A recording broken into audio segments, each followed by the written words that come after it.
तो उत्तर वैदिक काल जो है ना 1000 ईसा पूर्व से लेकर के 600 ईसा पूर्व तक चला। कोई दिक्कत नहीं ना।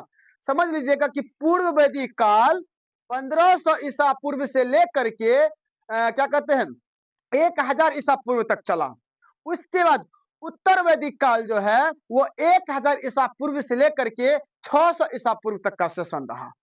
ठीक है, यहां तक कोई दिक्कत नहीं ना। चलिए अब आगे देखते हैं।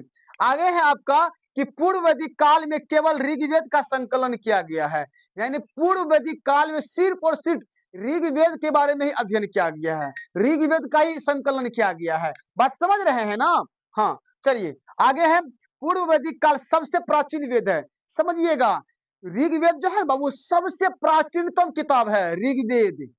समझ रहे हैं ना। सबसे प्राचीनतम पुस्तक कौन सा है तो ऋग्वेद है। क्या है? ऋग्वेद है। सबसे प्राचीन है ना। सबसे प्राचीन क्या है तो वेद है।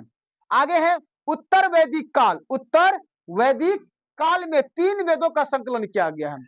उसके बाद जब उत्तर वैदिक काल में आया, इसमें 3 भागों में बांट दिया वेदों को, जिसका पहला नाम है यजुर्वेद, दूसरा नाम है सामवेद, तीसरा नाम है अथर्ववेद। कोई दिक्कत? तो 3 वेदों में बांट दिया गया, जिसका नाम था यजुर्वेद, सामवेद, अथर्ववेद। ठीक, अब आगे देखिए। आगे 4 वेद। तो 4 वेद, आप पहले ये समझ लीजिएगा कि वेद शब्द की उत्पत्ति कहां से हुई। तो वेद शब्द की उत्पत्ति विद धातु से हुई है। कहां से हुई है तो विद धातु से हुई है। कहां से हुई है? विद धातु से हुई है।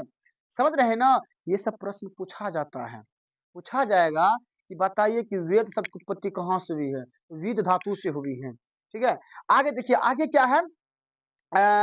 आगे है कि इसमें देवताओं की, किसकी? देवताओं की स्तुति से संबंधित मंत्र मिलते हैं।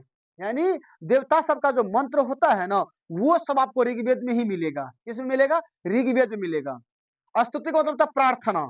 ठीक है, जितने भी प्रार्थनाएं हैं, जितने भी मंत्र है देवी देवताओं का सारा किसमें इनपुट है तो ऋग्वेद में है। ठीक है, आगे देखिए। आगे है मंडल। अब इसमें देखिएगा ऋग्वेद में मंडल, मंडल का मतलब चैप्टर होता है, अध्याय होता है। समझ रहे हैं ना। उस ऋग्वेद जो बुक है उसमें कुल कितने अध्याय है? 10 है। कितने अध्याय है? 10 है। और उसमें सूक्त, सूक्त का मतलब होता है गीत। सूक्त का मतलब क्या होता है? गीत होता है जी। तो कुल कितने गीत है? 1028 गीत है। कितने गीत है? 1028। अध्याय कितना है? 10। कोई दिक्कत? गीत कितना है? 1028। उसका ऋचाएं, ऋचाएं का मतलब होता है श्लोक। क्या होता है? श्लोक होता है, श्लोक, श्लोक। तो श्लोक कितने हैं? 10,562 श्लोक हैं। ठीक है, अगर लगभग में चल जाइएगा